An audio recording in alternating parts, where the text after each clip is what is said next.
Well, good afternoon, and once again, thank you all for joining us and listening or watching from home. Today, we continue to see a rise in our cases of COVID-19. This will unfortunately be the case for some weeks ahead. Today, we want to update you on social distancing, PPE, testing, and alternative care sites. First, I want to remind everyone how important social distancing is. This virus clearly spreads when people gather together.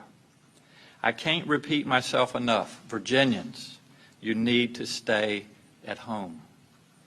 If you do not have to leave your home, you should not leave your home. If you have to get a necessity, or if you are in a job that you have to be there in person, then go out to do those things. If you need air, walk around the block, or want to go to a local park for a jog, remember social distancing and staying 6 feet apart. But otherwise, I want to be very clear. You need to stay at home. That is the only way that we can slow the spread of this virus to give our medical system time to build its capacity to save lives. Everyone needs to stay home, and to do that for the next few weeks at a minimum. That's how long it will take to bend that curve downward. If we don't stay home, if we act like this doesn't apply to us, we will literally see more cases. We'll see our hospitals overwhelmed. It is up to each and every one of us to do our part to save the lives of our neighbors, our friends, and our family. If you're staying home and are concerned about how to get food or access services, you need to call 211. That's the state's 24-hour hotline for information on how to reach our social safety net. So far, we've seen the most cases of people are in their 50s, 60s, and older. But we're also seeing cases in people in their 20s. For those of you that like numbers, we have 604 cases in Virginia. 93 of them, 93 of the 604 cases are in the age range of 20 to 29 years. That's 16% of our cases. So there has been some talk, and I have seen activity around Virginia that this only affects the elderly. Well, it doesn't. It affects all of us. So take this seriously, and please stay home. Localities have full authority to enforce these orders, and I expect them to do so. Now, let's turn to the issue of testing and PPE. The issue is very simple. We do not have enough testing materials and personnel protective equipment for our medical staff and our first responders. This is partly due to supply chain disruptions in Asia because of the COVID outbreak there, and it will take several weeks for that to get back on track. In the meantime, our country needs a national solution. Yesterday, I was on a call with President Trump, Vice President Pence, and governors from around the country, including our neighbor Maryland Governor Larry Hogan, chairman of our National Governors Association. Working also with D.C. Mayor Bowser, we're calling on the Trump administration to set up a federal testing site specifically for the Virginia, D.C., and Maryland area. We are home to the majority of federal workers, more than 360,000 across our 3 jurisdictions, and many of them work in critical agencies that must continue to operate. We have to be able to test these individuals in real time.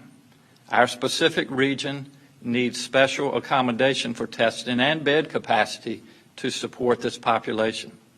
Yesterday on that call, many governors, including myself, expressed concerns that PPE supply continues to be an issue. We're all out there bidding literally against each other. Here in Virginia, we're bidding against our own hospital systems, other states, and the federal government. and the federal government is bidding against 100 other countries around the world. The governors on that call repeatedly said that production and distribution of PPE really must be managed at the federal level. We strongly encourage the President to use the Defense Production Act to ramp up production of PPE. There is no time to waste. In the meantime, we've also had corporate citizens step up. Companies like Micron, Home Depot, and Dominion Energy have donated tens of thousands of PPE, and to those folks, I say thank you. For any company that has PPE they want to donate, please go online to virginia.gov/COVID-19 supplies. Let me repeat that, please. virginia.gov/COVID-19 supplies. Our Department of Corrections has made thousands of face guards. We're testing those to see what medical grade they are so we can assess how best to use them. And we're working with Virginia-based manufacturers to produce more masks and equipment in real time. Every state is doing the same thing. We're all trying to get our manufacturers to produce this equipment. But again, this really has to be solved at the national level. Now, let's talk about potential sites for emergency hospital beds. The Army Corps of Engineers has been working with our Department of Health and our emergency operations team to identify sites around Virginia that we can use if or when we need excess hospital bed capacity. I have been spending a lot of time talking to various groups, getting and giving updates on all of our efforts to work together to protect the public health. Yesterday, I spoke with our congressional delegation, and I want to thank them for supporting our request for federal funding for our National Guard emergency activities. Virginia's National Guard is helping move supplies and do other emergency logistics, and they are ready if we need to call them on further support. I've been speaking with faith leaders, business groups, doctors, hospital leaders, local government leaders, and my fellow governors, all in an effort to keep the flow of information open.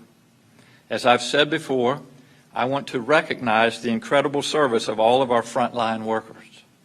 Our hospital workers, nurses, doctors, the greeters, everyone working in a hospital setting, our first responders, our grocery workers who are trying to keep us supplied, our truckers. There are a lot of folks serving the public right now, and we need them to keep our society moving forward. We also need to keep them and their families safe and healthy. I also want to remind Virginians about our Virginia Medical Reserve Corps. The VMCR is a force of dedicated volunteers who are ready to support the community in the event of a public health emergency.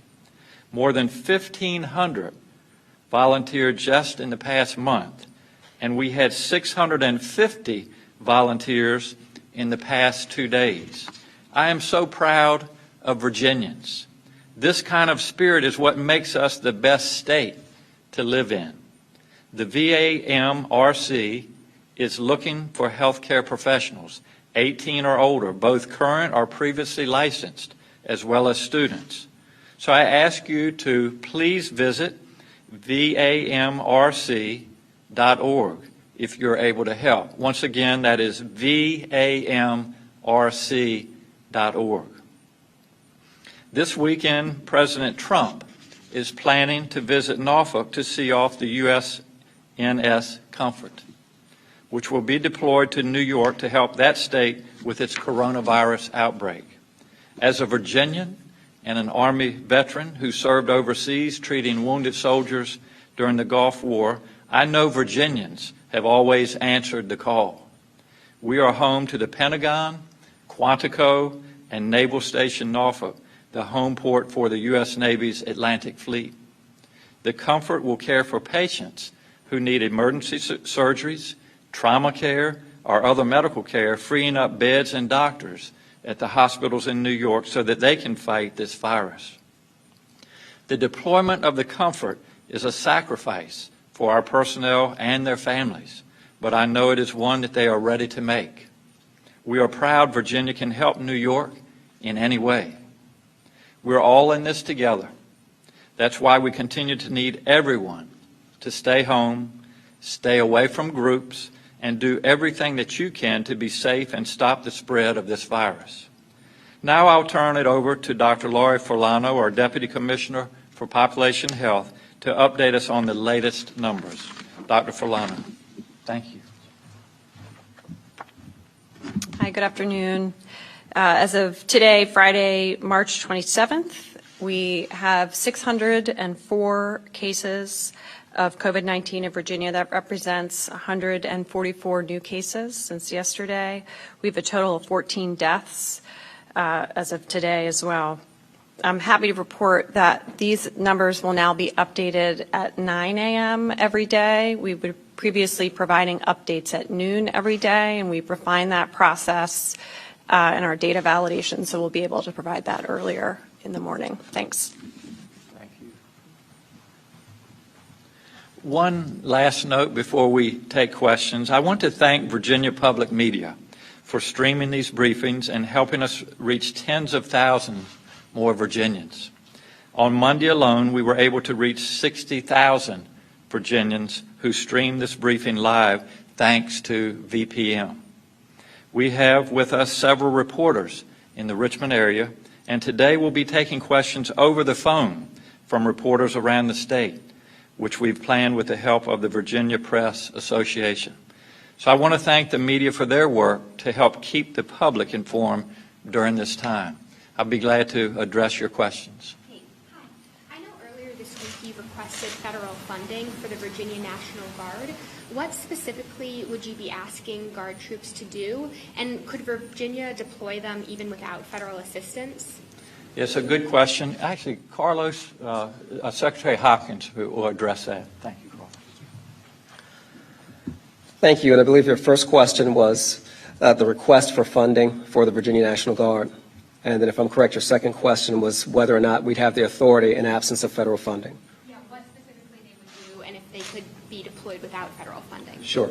So to answer the second part of your question, yes, the Guard could be deployed without federal funding. We have various statuses for the National Guard. We have what we call state active duty, where they answer directly to the governor and they're funded by the Commonwealth of Virginia. And then we have what we call Title 32 funding, which is what the governor's request was.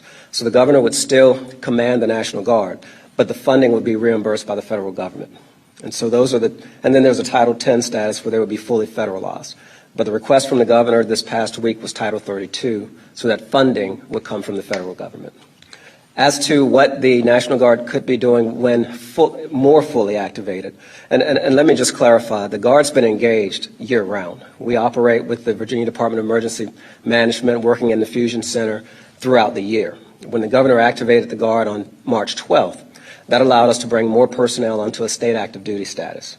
And so they've been working closely with our partners at VDH, with VDEM, and with all of the folks in the vest to make sure that we have every resource available for this response. And so, as the governor indicated, we've been helping with logistics, helping to move supplies to locations where it's needed. The Guard has a number of resources that could come to bear in the event that we see that need arise. But those are just a few of the items or the activities that the Guard could participate in. Thank you, Carlos. Hi, Governor.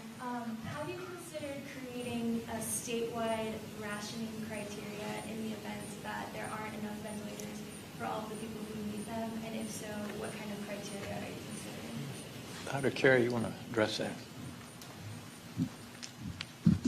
Thank you very much. The question is, given some of the models that are out there that show the growth in the increase in the number of cases in Virginia and really all states, are there criteria that have been considered as part of our response to allocate scarce resources? And I'll simply say that based on our work with the emergency management, along with the Virginia Department of Health, and along with our hospital association, they're part of the pandemic flu plan from years ago did anticipate the possibility of that.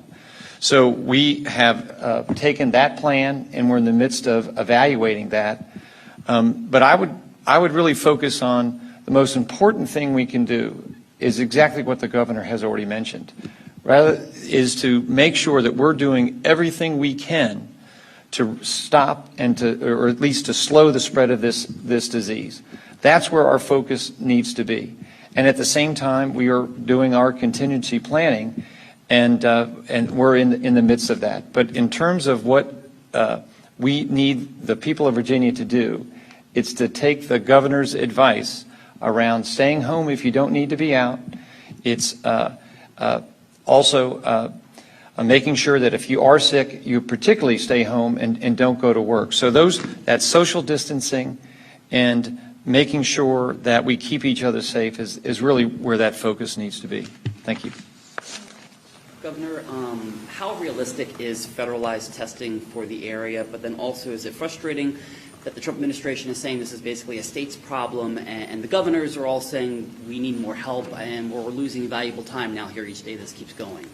I think that the question is how realistic is a federal testing in the greater Washington area. I think it's very realistic, Henry, and one of the challenges that we've had is in the supply chain, not only enough reagent, but also the swabs that are being used. And so the testing currently is through our state lab, and it's also through healthcare systems. Centera is close to being up and running. UVA, VCU have their testing that they can do locally, and they're expanding that around the state. But certainly in that greater Washington area where there's a density of population, where there are vital individuals that need to be at work every day. One of the challenges, Henry, one of many challenges with testing is the turnaround time. And, at the state lab, we're doing the best we can to get the turnaround at 1 to 2 days. Some of the private labs, because they are not in Virginia, the turnaround can be 5 to 7 days. So imagine when there's essential personnel that may have symptoms, and you say, well, let's do a test and make sure that you don't have COVID-19. But by the way, it's going to take 5 to 7 days, so that person's at home being quarantined for that time. So it's not a very effective, efficient system. And so that's why the governors collectively around the country have asked for some leadership, for some direction at the national level to really help make that testing more efficient. And the same is with the equipment. The inventory of the equipment, the ability to disperse that, deliver that equipment.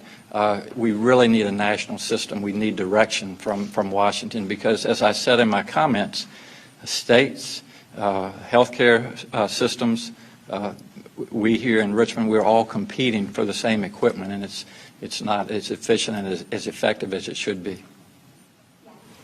Governor, Democrats this year passed raising the minimum wage in the General Assembly. They also increased teacher pay. Yes. Where do those priorities stand now in this completely changed economic environment? And then also, why are ABC stores considered essential?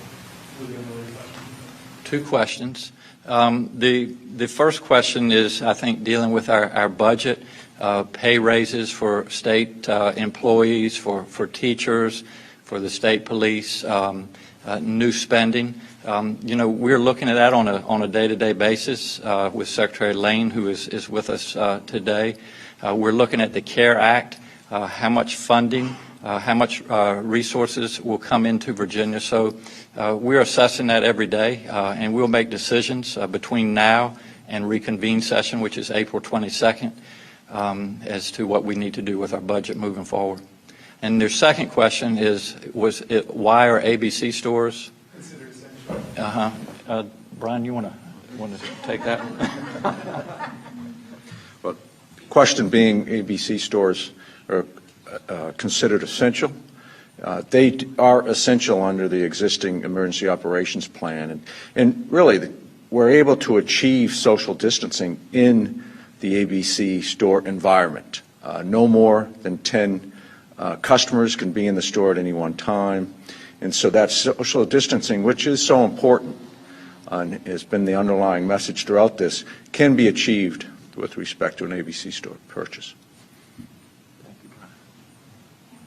For Secretary Lane, I know when you spoke with us a few days ago, you said you were still looking through the stimulus package to see how much Virginia would be getting. It's now passed the House and the Senate. Can you tell us more in terms of what Virginia looks to receive from this? Yes, the question is how much might Virginia expect to get from the recent stimulus package passed by the Congress? And I can report that right before we came in, the House did pass it. So now it'll be going to the President's desk for signature. Under the preliminary direct payments to us, it's about $3.3 billion between now and December 31st. $1.8 billion would come directly to the state. Now, those monies can't be used to offset revenue loss or can't be used for other expenditures other than those directly dealing with the COVID virus and public health. The additional $1.5 billion would go to to cities and localities in the Commonwealth.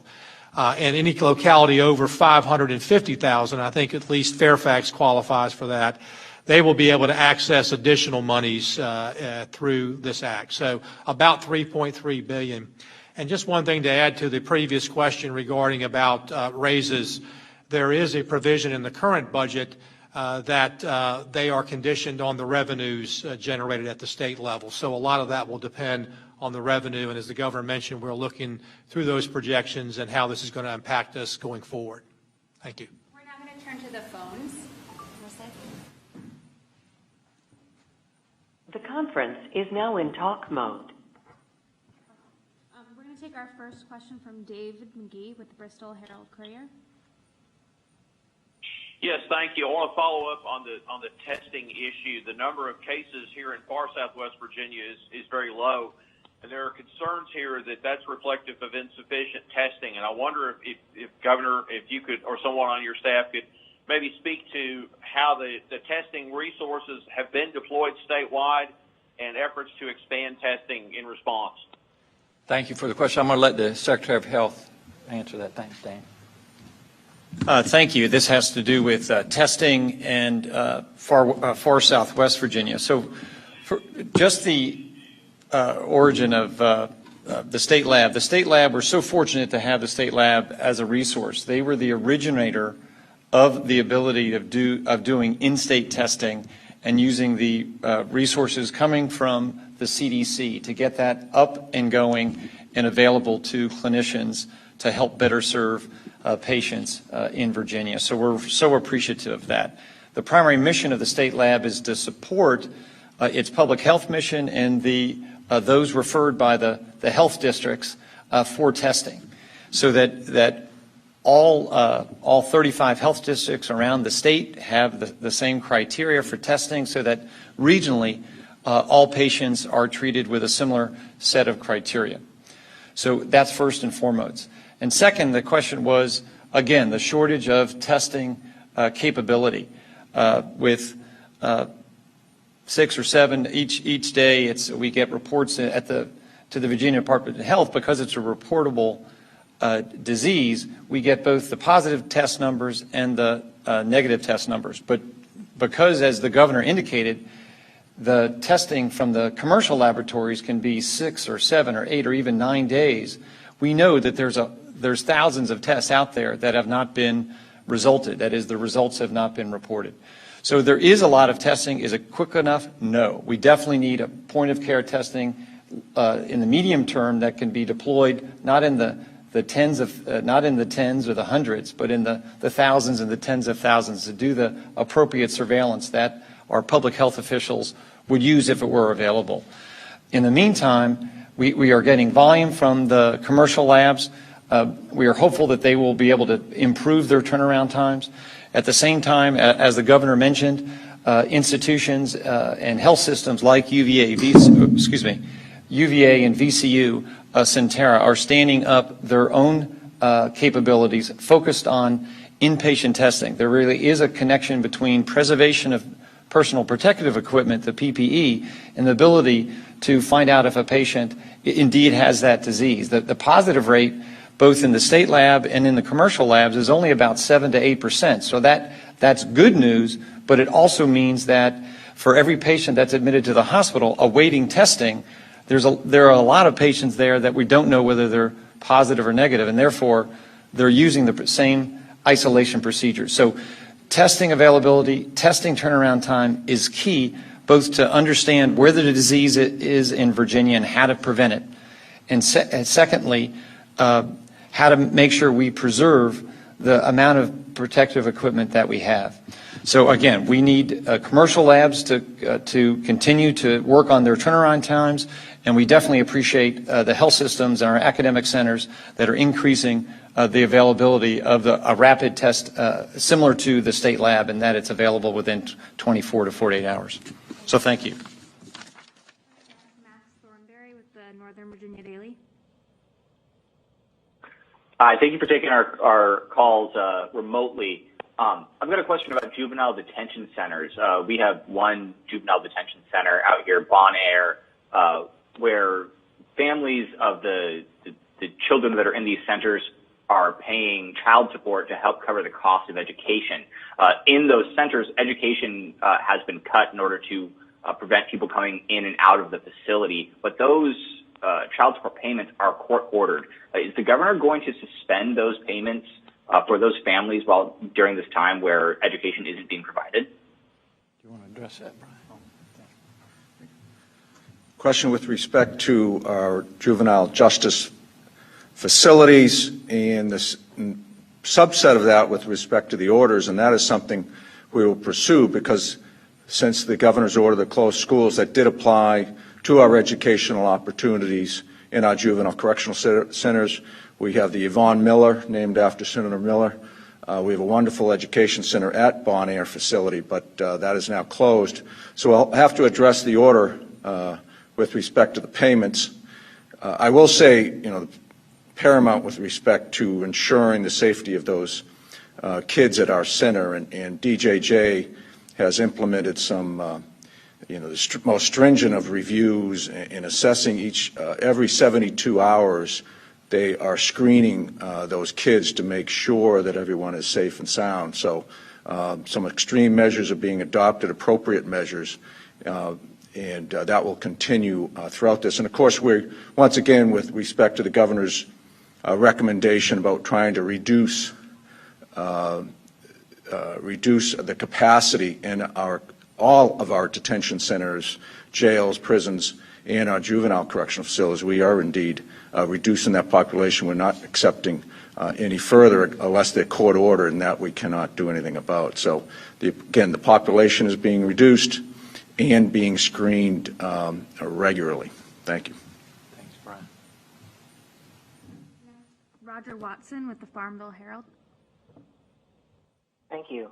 We got news this morning that VCU Health is reopening a hospital that was previously closed in South Hill for COVID-19 patients. Are there any stats or models showing how much additional hospital capacity is needed in Virginia to handle the crisis?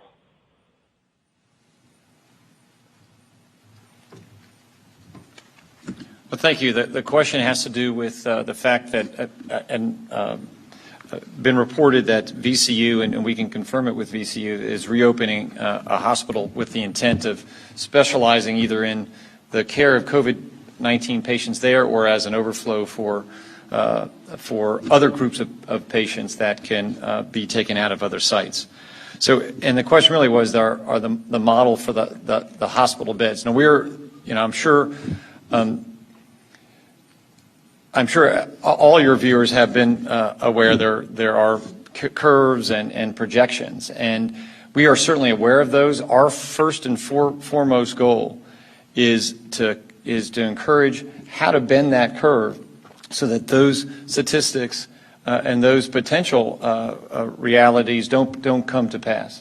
Our first thing, again, is to stay home, reduce maintain social distancing, to decrease the frequency and the rapidity of transmitting this virus and expansion of this disease. So that's first and foremost. But at the same time, we are looking at those models. We are very much involved with planning, along with our health systems and along with our emergency planners and along, frankly, with as the governor has mentioned today and previously, with the Army Corps of Engineers and our National Guard. So our plans really are around helping the health systems expand on their footprint And they do, under their emergency operations plans, have those plans in place, and we are working on a daily basis, the Virginia Department of Health and Virginia Department of Emergency Management, how to support those plans with the regional coalitions. Secondly, we're also working with them on how might we use the resources of FEMA and the Army Corps of Engineers and the National Guard to build out that footprint to better meet the needs of Virginians as this crisis and as this disease continues. So we're in the midst of that evaluation to see where the best locations are, and we look forward in the days ahead of working through those plans. So again, and again, I will also say that in our planning, we need to, the biggest shortage is not just a place, there's material, PPE, and then there's staff. So we're looking at all three. And what we've heard from our federal partners is that there's no reservoirs. We see reservoir of staff from other states or the federal level that we can count on. We need to make sure through the current medical staffs and nursing and all their medical professionals that we support them in their continued work here in the Commonwealth, and we also mobilize the medical professionals that we have in the Commonwealth that could be called upon to serve. So those are where our efforts are, and those plans are ongoing. But our number one goal is to have those folks not needed, because we've done the social distancing. We've stayed at home when it is when it appropriate, and that's for all of us. Unless we're doing essential functions, we need to be at home and to decrease our ability to transmit the virus. So, thank you for that question. Bill Atkinson with the Progress Index. Thank you very much. Governor, this question is pertaining to the issue of the tests that you were talking about earlier. Has a special emphasis been put on getting tests to military installations around the state? As you know, Fort Lee had a confirmed case this week that really threw this area into an uproar because it's so heavily needed. Fort Lee is so heavily needed in this area.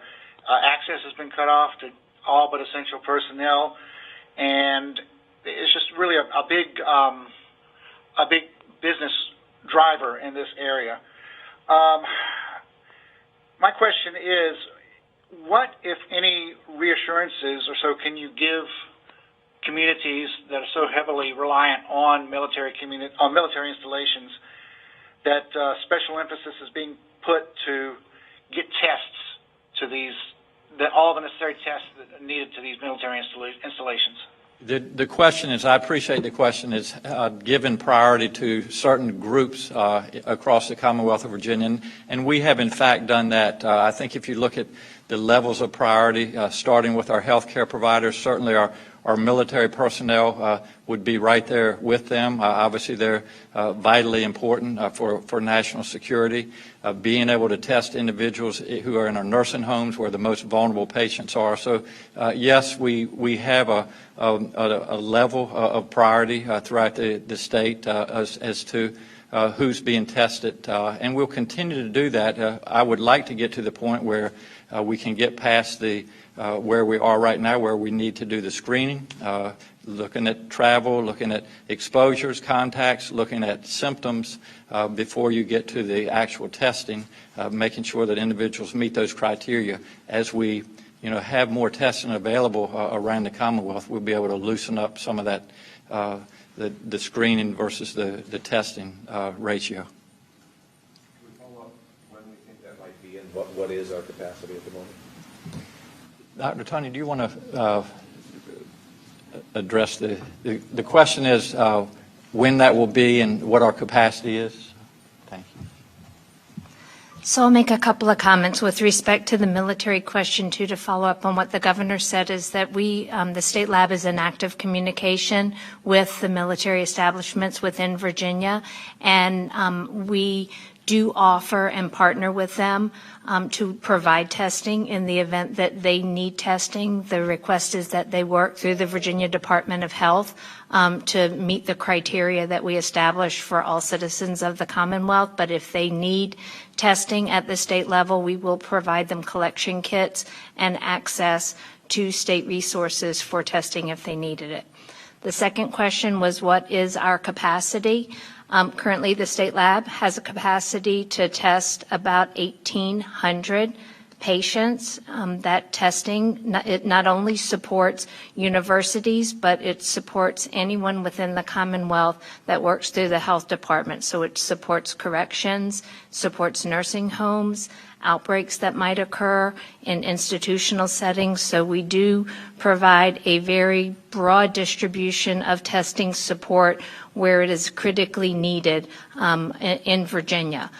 We have procured and have brought in high throughput instrumentation that we are evaluating at the current time and hope to be able to expand that testing in the next week or so. You said high throughput testing? It is, so right now, the current testing that we are doing is the CDC test that has been approved under FDA emergency use authorization. That is a test that requires manual processing, which means there's no automation, there's no robotics that allows us to do high-scale, high-throughput testing. We've looked into instrumentation that will allow us to process larger batches of tests at a single time, which would increase our capacity. Again, I can't overemphasize the supply chain issues that are limiting our ability to do higher numbers of testing. So they are across every manufacturer, every platform, every test system. And so we are experiencing that, as are all state laboratories and university laboratories. So that's something that we are all trying to navigate through and to have redundancy so that when one supply chain runs out or becomes back ordered, we can reflex and use a different test system. Hi, thank you. We have a lot of road construction projects that continue in Northern Virginia. I'm curious if there's been some considerations for stopping work on road construction projects, or how the COVID crisis has impacted VDOT's ability to get these projects done. Well, our Secretary of Transportation is here with us, Shannon Valentine. Shannon, thank you. Thank you for that question. The federal government in nearly every state in the country has determined that construction and maintenance of highways is an essential process. At VDOT, there are about 7,700 personnel, half of which are teleworking. The other half have been pre-positioned to work on critical projects all over Virginia. I will say that any of the work that's being done is being done under very strict guidelines for safety, social distancing, hygiene. We are working on delegating equipment, trucks, various staff positions so that there is separation. So as we are moving forward with these critical projects, we are instituting safety at every step. Thank you. Yes, thank you for taking my question, Governor. Your executive order number 53 orders the closure of recreational and entertainment businesses, and then it lists specific businesses. But while state parks are also listed in your closure, private campgrounds are not. In a small rural community, the opening of a campground and the sudden influx of people it entails can put a real strain on local government, and not to mention that the campground environment is one of close community interaction. So local governments are wondering what they should do. The question with respect to parks and private campgrounds, there will be direction beginning, this evening, Friday, no overnight stays for our state parks, and that is the same guidance we would give for private campgrounds. Tracy Agnew. Hello, thank you for taking our questions on the phone. My question is, are any more restrictive closures or shutdowns being considered at this time? The question is, are more shutdowns or restrictions being considered? We, as I've said throughout this process, we are looking at this as a very dynamic situation. It changes literally hourly. We monitor that and make decisions that we think are appropriate. So the guidelines that we have in place as of today will continue. If we need to make modifications, we will, but as of today, nothing is changing. But more specifically, if staying at home is the most important thing for Virginians, why not issue a stay-at-home order? The question is, why not issue a stay-at-home order? Kate, we're talking semantics here. We're talking about how to enforce this. I think if you go back and listen to my comments, not only from today but from previous days, I have said repeatedly, stay at home unless it's essential that you get out. So that's what we'll continue to say. That's what our guidelines will be. If you look at whether this is a shelter at home, if it's a shutdown, it's a lockdown, however you want to describe it, we're all the states are given the same direction, and that is to stay at home. And our last question from the phone is from John Engel. Yeah, thank you. To the point about testing availability in far southwest Virginia and rural communities, I'll present a similar question, but in terms of PPE and medical supplies. While we know that there's that obvious and necessary emphasis on the eastern region in D.C., Maryland, that whole area, what assurances can you give rural Virginians like the ones here that they too are a priority of this administration? Thank you, Governor. The question really is about our rural areas, of which many areas of Virginia obviously are rural, and we have very urban areas as well and suburban areas. So how can we make sure that they're not left out in the allocation of personal protective equipment? And the way by which, under emergency situations, that PPE is allocated, it is done through the local health districts. So that they know the needs of whether it's post-acute and nursing homes, or it's first responders, or it's the social service workers that need to go for adult protective and child welfare cases. They have to go in the home to keep our seniors and our children safe. Those local districts are allocated a large portion of any supplies that we get from the state to make sure that those needs are being addressed. Now, there's a shortage nationally, so that shortage will be experienced in Virginia in its locations and localities. But that voice of each health district is very much a part of our allocation. And then last question, Laura. Two-parter from Dr. Perry. Sorry. You were talking about capacity of testing earlier. Can you speak to capacity of beds, ventilators, and staff? And I know you said earlier the main thing is for people to try to stay home and not push the capacity. But can you speak to, say, over the next few days, do you know how many, off the top of your head, how many beds are available or how many ventilators? And the second half was, when Governor, you said something about previously licensed medical professionals. Are you allowing folks to come back through this volunteer capacity to practice to help out? I'll take so the questions were first, the second question was, with the governor's call for the Virginia Medical Volunteer Corps to come back into service. And so we've got, under emergency conditions, the Department of Health Professions has the ability to adjust that, and we're assessing our needs on how that might be changed. We have already allowed reciprocal practice from neighboring states, so that those who are practicing in good standing in various health professions have the ability to come into Virginia to serve, as long as they're in good standing in their states, for example. So we are assessing how to meet that need.